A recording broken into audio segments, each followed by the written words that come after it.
द्वेष होता है, ईर्ष्या होती है, और वही विद्रोह का कारण भी बन गया। देवता और दानवों में भीषण द्वंद्व युद्ध प्रारंभ हुआ।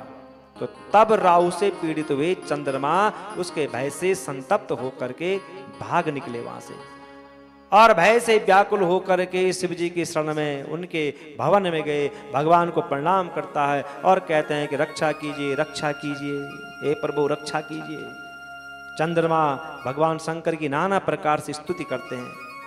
तो तब सत्पुरुषों को अभय देने वाले भक्त वत्सल सर्वव्यापक शिव जी ने शरण में आए हुए उस चंद्रमा को अपने मस्तक पर धारण कर दिया।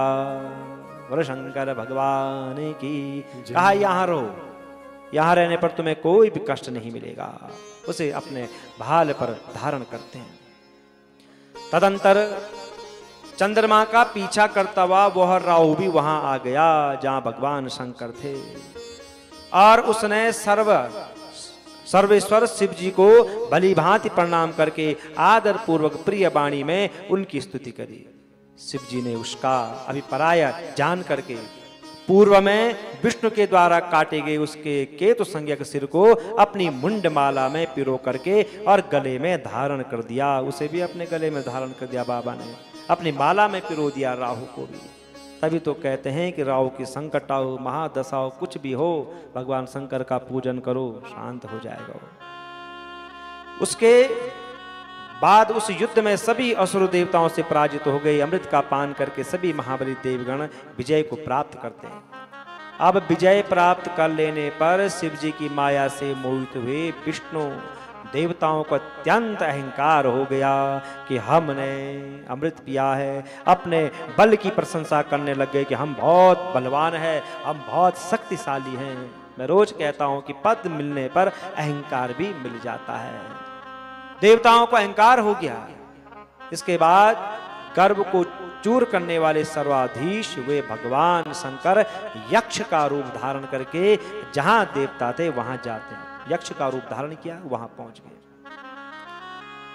गर्भ का नाश करने वाले यक्षपति रूपी महेश ने भगवान विष्णु और आदि देवताओं को देख करके अत्यंत गर्भयुक्त मन से उनसे कहा, क्या बोल रहे हैं भगवान?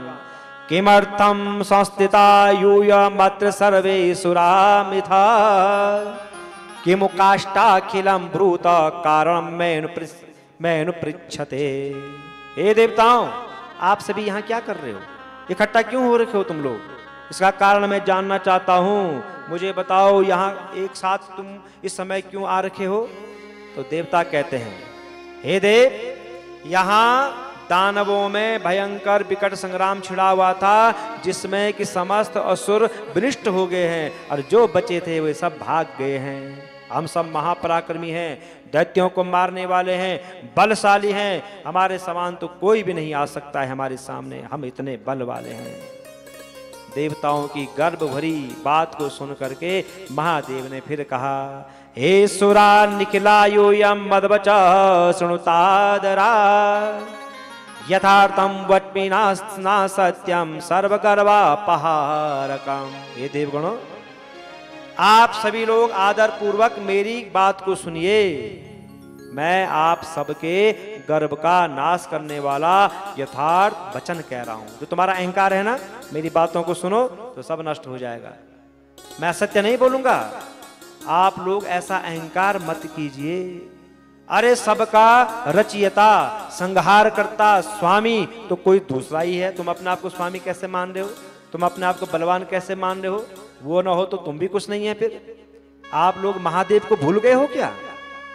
आप लोग महादेव को कैसे भूल सकते हो? निर्बल होकर भी अपने बल का तुम व्यर्थ में घमंड कर रहे हो कि हम बलवान हैं, हम शक्तिमान हैं, जबकि शक्तिमान तो महादेव है, उनके सिवा तो कोई है ही नहीं।